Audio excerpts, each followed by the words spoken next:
Welcome one and all to another edition of the Default Show with Louie here on the 5 Reasons Sports Network, brought to you by Water Cleanup of Florida.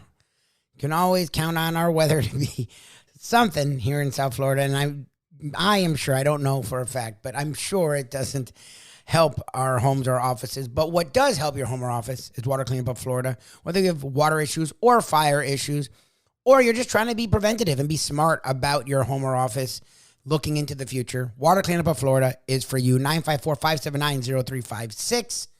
24 hours a day, 7 days a week, 365 days a year. Michael, Robert, George, their entire team do such a fantastic job, and they'll do it for you. Again, I talk about this each and every time with licensed, certified, insured contractors. They'll not only get the job done, they'll make it look brand new. 954-579-0356. WCUFL.com at Water Cleanup FL. So often when you deal with service companies, they can be a pain in the butt. Not even getting the job done, which in Florida, South Florida, we know that can be fun. But just getting them out there, communicating with them, knowing what's going on. Water Cleanup of Florida is fantastic at that and getting the job done.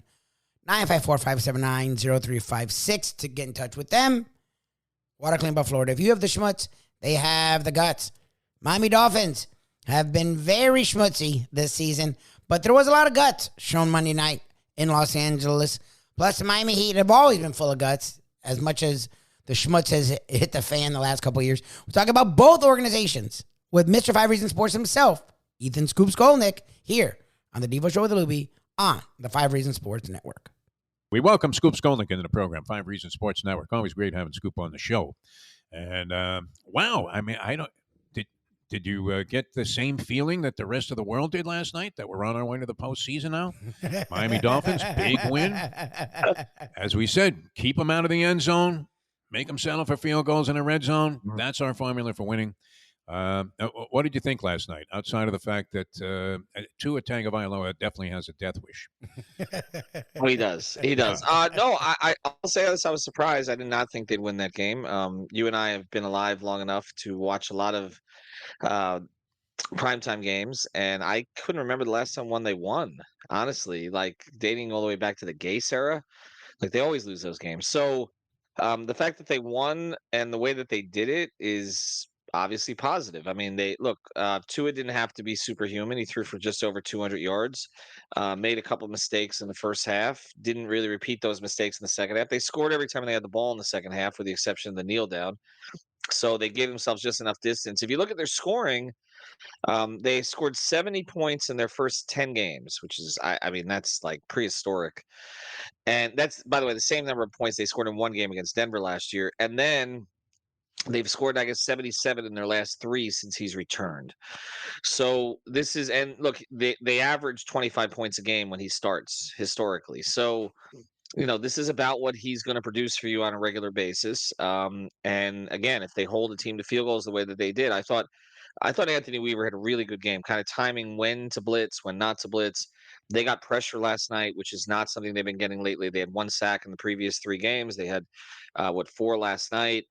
They were getting it from different people. Now, do I think this is sustainable? No, because they're the Dolphins, so I don't. But immediately, just throw the wet blanket over that fire. Right.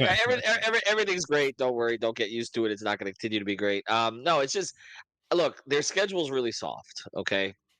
They've got 2 games here at home that should be wins if they're reasonably healthy. And then you would go into Green Bay at 5-6. Again, they have no margin for error right now. The good thing for them is that it's sort of like the Heat. The conference they're in is just not as good as expected. And so it gives them a little bit of a cushion here. They're only 1 game out of the wild card. So could they get back into it? Yes, mathematically it's feasible. But I don't think they're honestly good enough to run off. What would they need now? Like, I mean, at this point, they're 3-6, right? You would have to go. I mean, they got to go 6-2, Jeff. 6-2. Yeah. I think 6-2 gives you a chance. 7-1 probably gets you in. Neither of those things is going to happen. I'd say probably 5-3. Screw up your draft position, end up at 8-9. I think that's the most likely scenario right now. Well, where does that leave them in the aftermath, in your opinion? I don't think. I mean, Louie's always looking for firings. You're always looking for firings. Well, I don't think you can keep Greer in that scenario. I've said that already. I mean, to me, that ship has sailed. I mean, again, it's not like this was something unforeseen that you'd have a your quarterback might get hurt, and how are you going to prepare yourself? And you can argue that he cost them 2 games by not having someone competent there. And so then this would look totally different. This would, you'd be right now 5-4 with Tua, and you're not. And again, if it was something that nobody had predicted, but even schleps like me did, said, "What is your backup quarterback situation? You're going into a season with Skylar Thompson as your only backup, and he's just not good enough. He's not an NFL player." He didn't see it. We had to see it again, and then they had to go get somebody essentially off the street to come in and play. That was never going to work. And so I just don't. I don't think he can be given a pass for this season. I think Mike, again, needs to prove it next year. I think for whoever the general manager would be, but I wouldn't fire Mike right now. I don't. I think that we've seen enough in terms of what he can provide. He has to make adjustments. He has made some. They did not run the ball particularly well last night, but they ran it He enough, kept I think. trying. And they got Devin involved in the passing game as well. And then look, Beckham had a big catch yesterday. Sanders made a couple of field goals that were important. So miracles never cease. But again, I don't see, I don't see this being a sustainable formula for them with this current general manager. I think get a new GM, give him a year to evaluate the quarterback and the coach, and go from there. Okay, but on that, can they keep doing that? Because that's the formula they've been doing, right? Get a GM, I know. then keep the coach. Okay, get a coach, keep the GM. Mm, Like the mm, organizations that win, we see don't do that, and we see this every time, and they keep doing it. Like yeah. to me, and again, Mike McDaniel, even I, who am hard on him, he's a young dude. You knew you were going to have lumps. Right. Okay, fine. But life is life, right? You gave him a roster. You put a lot of money into it. He was okay working with Greer. Supposedly, he's been highly involved in all the moves, if not too involved. Uh-huh. Uh-huh. Like, can you just do that again? Like, to me, at some point, you got to learn your fucking lesson. And it also limits the kind of GM you're going to get. Like, GMs want to have say. If you're forcing them to keep the quarterback and keep the coach, what GM are you going to get? Well, I hate the whole thing, right? So, I've talked about it many times, and they've done it over and over and over. And from the days Jeff and I were in the Lapination, they were doing it. Although I think that was 2008. I think that's when they finally decided not to do it, which is that they hired Parcells And he and got sort of let Sperano. him put the whole thing together with Sperano in Ireland. That didn't end up working out any better. It did for 1 year, but yeah, we've talked about it. I mean, Saban was forced to keep Spielman, and then he hired Mueller, and then Cameron was forced to keep Mueller, and then Wannstedt and Spielman flipped over. They've done this over and over. I'm with you. A lot of it predates Ross, but yes. So I don't love it, but I just think that in the evaluation process, you're in a different place with Greer than you are with McDaniel. Like with Greer, like we've seen enough. Like he was given he was given carte blanche and all the money he needed. And here, go trade these players, go get picks. He made the Tunsil trade. I mean, all these other trades, strip it down to the very bottom, build it back up. And what we see is a 3-6 team. And how they got there is, again, I understand there are circumstances, but that's the thing. You're managing a 53 plus roster, and you have to have the right players in place if something happens to some of the players that you choose, particularly if some of the players that you choose tend to be injury prone, like a Jalen Phillips, like a Tua Tagovailoa. So at a certain point, like the excuses have to stop on this. There has to be somebody ultimately responsible, and there's only 30 of these jobs in the NFL. Yep. Like we're not talking about like it's not a charity position. Like you have to be elite at what you do consistently to earn the right. I mean, again, I go back to the Heat here. Are they going to make a mistake or two? Yes, but there's a track record there that you're like, okay, allow them to fix it or Yep. allow them to tweak it. I just don't know that Greer, if he hadn't been given all the tools he needed to build it back up this time, I would say, okay, it's not enough time. But he's literally said, do whatever you want. And this is the whatever you want. And they're 3-6. Now, a run to the playoffs at 9-8, does that save it? For me, I still say no. I think it would reflect well on McDaniel to the point where you definitely keep him beyond this year. But again, I don't expect that to happen. This will end in the most painful way possible. So we have to figure out what that is. Like they'll make a run. It's sort of like the Heat 16-17 run where they started 11-30, went 30-11, but missed by one game because Dion Waiters got hurt in the last 2 weeks of the season, and so they blew a couple games they shouldn't have. That this feels like that. You just leave yourself no margin for error. You're ultimately going to end up being disappointed. Pretty wild, yeah. As the optimism quickly diffused here by when Ethan Scoops Sorry, Comic on the program. I would like to have woken up in a better mood, but Yeah. I was look. It was look. I won my prize picks last night. Like life in general is good, but I'm just saying like life for the Dolphins. This has been a 25-year fever dream. Like I don't. I mean, what are we talking about here? Like It's been a you long and I were time with young these same men. explanations. Yeah, exactly. I mean, Yes. even Yeah. going back to the Lapination, we were having this same discussion. It seemed like, Mhm. and it's been going on for 20 years. So we do have it well rehearsed at this point. What the answers Yes. are. I Now, mean, now you you. really played my answer for the last 16 years, Jeff. Like you didn't even need me on the show. Just play it. Nobody loves NBA trade speculation, especially in the Mm. offseason, but now in the regular season. Then when Mike Luby Lubitz, you floated this out here the last time He you're on did. the show about He the did. discontent in Milwaukee with Giannis Yeah. Antetokounmpo. They continue to lose. They raised a little gallop there a couple of days ago, but then came right back, got smacked with a loss against the Celtics. Mm. What are the chances there, Scoop? I mean, is it going to happen? And then what would it take from the Miami Heat to land Giannis Antetokounmpo? I mean, I think Dame's more likely than Giannis. Um, I think because I don't think because he's not going to cost as much, and but how much the Heat would go in on Dame, they've kind of been proven right about Dame. So they wanted him, but they wanted him at their price because they were worried about age, defense, contract, and we're seeing that in Milwaukee. He is not the same player he was in Portland. I don't know if it's because he looked unhappy from the first minute he got there, so that plays into it. Now Doc Rivers is coaching him. I don't know how happy that makes him. And again, but the contract hasn't gotten better. Like you're just further into it, and the age hasn't gotten better, obviously, and the defense hasn't gotten better. So I don't know, that Miami's going to, break the bank for him. I mean, the way Tyler Hero is playing right now, I don't, I, you got to have some serious conversations before you even do that. Um, And Giannis that's is funny a too different. because he was the first guy that you would say in any deal. Mhm. Yeah, well, Tyler Hero is going to be part of that package if they want him, and now he's becoming an expendable. I mean, he would be the best player on the Blazers right now. Yeah, If Yes. they'd taken him, I mean, he would be the best player on the Blazers.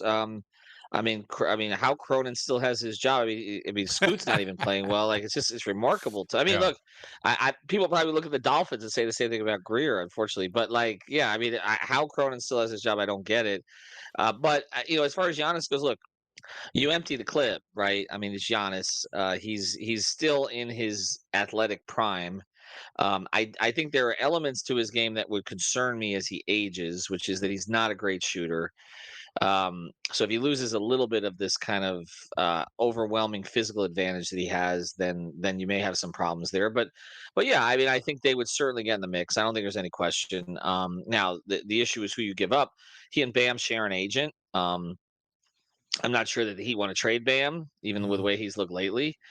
Uh, the Jimmy thing is the thing hanging over everything right now, and I look at it and I say, okay, well, the Heat were right not to give him the extension, um, but now it's like, okay, where do you go with this? Like, is Jimmy going to opt in to his contract? Like, if this is going to be the year Jimmy has, this is not contract year Jimmy. This is kind of like the Jimmy we've seen lately. Like the Yep. Jimmy is declining. He's going to miss some games, hurts the ankle, drifts through first half, shows you flashes of what he was before, but ultimately, like offensively, this is Tyler's team now, and you'd like Bam to get more involved. You'd like Rozier to play better, for sure. And now that's looking like that's not a fit, at least not in the starting lineup. But this comes back to Jimmy. Like, if Jimmy's going to opt in, then what? Like, I mean, should you trade him now? If he's going to opt out, should you trade him now? Because then you're not going to get anything for him. And look, there are teams that will be interested in Jimmy, like Houston, Golden State. I think Brooklyn. There's teams that will look at it and say, okay, we're gonna get to. I don't know if Brooklyn's gonna get to the playoffs, but some of these other teams, like if we get to the playoffs, we got a guy who can carry us in a few games. I think Jimmy's value is going to be higher for the Heat at the trade deadline than it's going to be after the season. So that's a very difficult decision. I mean, that's basically giving up on this build, and they have to be ready to give up on it. Like it's. I think fans have been ready to give up on it for a while. I think now they're saying, well, maybe the Tyler thing, if Tyler pops here and all the rest of this. But I mean, I think we've seen overall they've drafted really well. And whether it's Tyler Jaquez, I still have high hopes for Jovic. I think Ware in a year or two is going to look like they got a player there too. It's going to take time. but they can pivot and be pretty good pretty quickly, I think, in an East that is not what we thought. I mean, Cleveland has exploded beyond expectations. They got a good coach, basically. That's what's happened. And there's Boston, but Orlando is going to struggle a little this year because they lost their star. And and you look at some of the rest. Philadelphia and Milwaukee are disasters. Now, I called the Milwaukee disaster. Philadelphia, everybody else calls that one. And the Heat he even kept saying when they added Paul George, they kept saying, and this is not a little sour grapes, maybe not. They're like, who on that team has gotten past the second round recently? So I think they were not as scared by the Sixers as anybody else. The Knicks, I think they will get it together. My concern about the Knicks is that Tibbs wants to play strong defense. I think the number is like Towns is allowing like 92% shooting in the restricted area. So it's like they have sacrificed a little of what they had last year, and there's going to be an adjustment period, but they should come out the other side. But anyway, I think for Giannis, I think you look at everything for Dame. I think if you can poach him, cheaply, less than it would have been a year ago, I think you look at it. Would I trade Tyler Hero right now to get Dame? I would not. I would not, and I would not have said that a year ago. I was all in on trading Tyler and a couple of picks to get Dame. Not much more, but I was in on that, but not at the moment. I just think Tyler has shown you growth that if you're going to move him, I think it has to be for somebody who's going to be here long term. All right, very important question here. How much extra staffing will you have to do to accommodate the coverage that is necessary for the NBA Cup?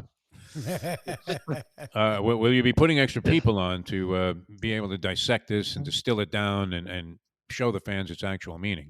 The NBA Cup. And will Popovich be the first guy? I don't know about this Peter Holt, if he'd be in agreement, the owner of the Spurs, but will Popovich be the first guy to decline playing in the NBA Cup and just eat whatever fine that Adam Silver can dole out, no matter how massive it may appear? I don't really understand it.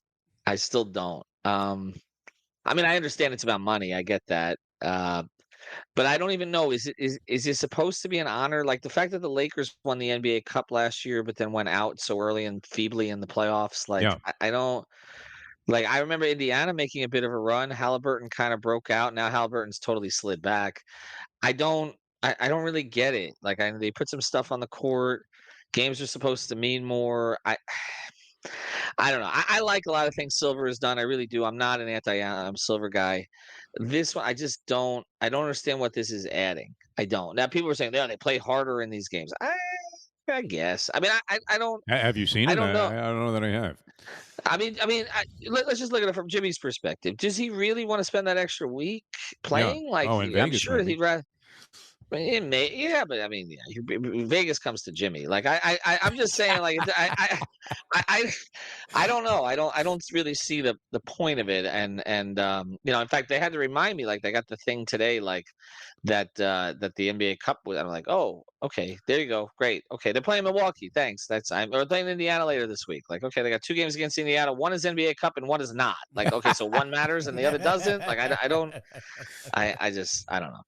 Opens itself to a lot of criticism. Yeah. So you didn't apply for the credentials for the finals in Vegas? Actually, the credentials just came to me, and that I may apply to just because it's Vegas, whether he go or not. That I might apply to. Yeah, you would. I just don't get it. You'd have to scope out who the champion was going to be. Scoop, always a pleasure. 5 Reasons. You guys are still going strongly. And yes. How do people find you on 5 Reasons? Well, I mean, I've always said Twitter is the hub, but I mean, I don't know now. I'm going to try to move operations to Blue Sky, to be honest with you, or some other non-fascist place. But yes, you can find us on 5 Reasons Sports on Twitter. Of course, 5reasonsports.com spelled out. Playback channel, playback.tv /5RSN. Our Discord, only Phins and Off the Floor. Podcast 5 on the Floor. We're all over the place, but yes, I'm trying to find a less fascist solution. It's just tough to get up on 150,000 followers and 2 accounts, and it's just like I don't even want to be here anymore. Like my timeline is just seriously. Well, it's right. These early appointees, though, are impressive. I mean, you'd have to think the country's going to go right on the right track. That Nazi they got in charge of immigration. Pick the most racist Jewish person you can find, and that's basically that's Stephen Miller. And Jewish Nazi. I seriously, they'll be at my door to deport me any minute. It's fine. I'm good. I'm waiting for the cops to show up. Just get me out. Just get me out of this country. I will tell you, if Toronto could you improve your weather? That's all I'm asking for. Yeah. Go to Canada. Might be an idea. Maybe the tax structure also, yeah. would be prohibitive. But that's amazing. I'm reading this story today. Isn't it a fact that is it? Always a great time talking with the one and only Ethan Skolnick, as we call him, Scoop. As good as anyone on the Miami Heat, he has covered the Dolphins for years, keeps an eye on the Dolphins, so really intriguing, interesting talking with him about that franchise. I don't know look, they're 3-6. I'm not counting playoff spots and anything like that. It was nice to see them play good football for one night. Not great football. The defense was but it got off the field without giving up touchdowns. And the offense in the second half moved the ball, and they got points. And they got a decisive victory over a borderline playoff team on the road across the country, which was nice to see. Mike McDaniel, even though the run wasn't working, he still tried to stay with it, which I appreciate. I like to, as much as in the first half, he was struggling after the stupid-ass interception and the dumbass play where he tried to make a tackle for no reason. There was no need for it. He didn't even make the tackle. Gets kneed in the head, then fumbles, then takes a bad sack. Got himself together, played pretty well in the second half. We'll see what happens with this team. Look, the next two games should be wins versus the Raiders and the Patriots. Will they be? We have no idea. I really don't know. The injuries are always there with this team, and they're still there now. It felt nice. I'm not trying to cast aspersions against the Dolphins. I just don't know what to do with them. I like if your best bet is 9-8, and that's going 6-2, which you can't presume that you're going to go 6-2. Okay, and that's your best bet. This is your 3. The getting rid of Chris Greer and keeping Mike McDaniel makes zero sense. And I get it. Mike McDaniel, actually, the verdict's still out. I agree with that. But you know what he was getting into? He was getting into when he came in, we weren't tanking anymore. And I say I'm a Dolphins fan. The Dolphins weren't tanking anymore. The Dolphins were going all in when he came in. Okay, so 3 years of going all in and not one playoff victory, you don't keep that job. You just don't. And Greer, it's been well over a decade, his ties to the Dolphins. He's been highly involved for whatever leeway they gave him. He's been highly involved, and he sucks. I'm sorry, he just does. And I know people try to find the lane where he's good. He's not good at tearing it down, tanking, drafting. Horrible at that. Putting a lot of money into it. Your best bet really is 9-8. That's your 3. 9-8 and your 3 is a joke. So to me, you just tear it down to the studs and you start over. You just do. And is that fun to watch? No. But being mediocre, and that's what the Dolphins are, isn't fun either. So, look, they have 8 games left, right? 8 games left. We'll see how these 8 games go. Look, if they find themselves in the playoffs, people like me will have to shut up, and I will. I'm a Dolphins fan. Look, I'm rooting for them to win. Tanking's stupid. There's no quarterback out there I want. The quarterback class sucks. Shador Sanders isn't good. I know Canes fans like Cam Ward. He's not an NFL star in the making as of now. He may be a good NFL quarterback, but he's not a surefire guy. There is no quarterback I want. And I would draft a quarterback. Tua is going to get hurt. I don't trust Tua as your long-term solution. He's fine. He shows he can put up points, and you signed him, so you play him and you pay him. But I would draft a quarterback in the first round, but there's no one I want. So who are you tanking for? There's no one to tank for. They need offensive linemen, but you can get offensive linemen all throughout the first round. They need edges. You can get that throughout the first round. They could use more corners. You can get that throughout the first round. They need a real big receiver. You can get that throughout the first round. So there's no reason to tank. So I'm rooting for them to win. Don't get me wrong. I'm just realistic and I'm honest. And I don't like the front office. And I have major reservations about Mike McDaniel. I think Mike McDaniel eventually will be a really good coach. I don't think he's there now. But again, we have 8 games. So they did get a win. They do have 2 games on the horizon that should lean win. We shall see. The Miami Heat, very different story. They are very up and down. But as Ethan said, the East is the Sixers are going to have their issues with health, and that's going to be all year long. The Bucks are a disaster. I didn't get to ask him, but I am curious. He's focusing on Lillard. I don't know what Dame does for the Heat. At this point, he's old. He doesn't play defense. He has a huge contract. I don't know what Damian Lillard has left. It's Giannis. Is Giannis going to be moved? That's what I want to know. It's not, okay, well, can the Heat get him? Is he going to be moved? Because to me, what is he staying there for? Yes, they got a title. And he's let them help dictate moves. And all they've done is gotten worse and worse and worse. And there's no light at the end of the tunnel for that. Like, the Bucks are going to be rebuilding. Giannis is in that age where, is he waiting 3 or 4 years to be good again? I don't know. I'm really curious if Giannis gets moved. And if he gets moved, why not the Heat? The Heat have the kind of assets that work in a trade. They have young guys that are on cheap contracts. They have older guys on expensive contracts. They have draft picks. And he's always flirted with the Heat. And I've always flirted with him. I'm just curious. Ethan sort of stayed away from that. He didn't get really into the Giannis stuff because I guess until Giannis is moved, we've messed with this enough that we just presume he won't get moved. I just don't know what he's staying there for. And he did give, unlike Lillard, he gave them a title. So if Giannis wants to go somewhere, I don't see why the Bucks wouldn't just appease him. Because he literally has stayed for contracts and has worked with them and has waited with them and has this and that. And then they did get a title. So we'll see. Look, the NBA season is very young, but as Devo talked about it, I love, and most Heat fans, we love this, especially because the Heat are the Heat are an team. Bame has played horrible. Butler has been below average. And Hero's been good. And no one else is really contributing. So to me, the Heat do need a shakeup. We all know that, whether it's starting over or whether it's revamping their core. Very intrigued to see what happens with the Bucks, with the Miami Heat. We will talk about all that going forward. Check us out each and every morning. The Devo Show with Little B on South Florida Live, the YouTube and the Facebook channel. And check us out here with our South Florida skewed content. The Devo Show with Little B on the 5 Reasons Sports Network.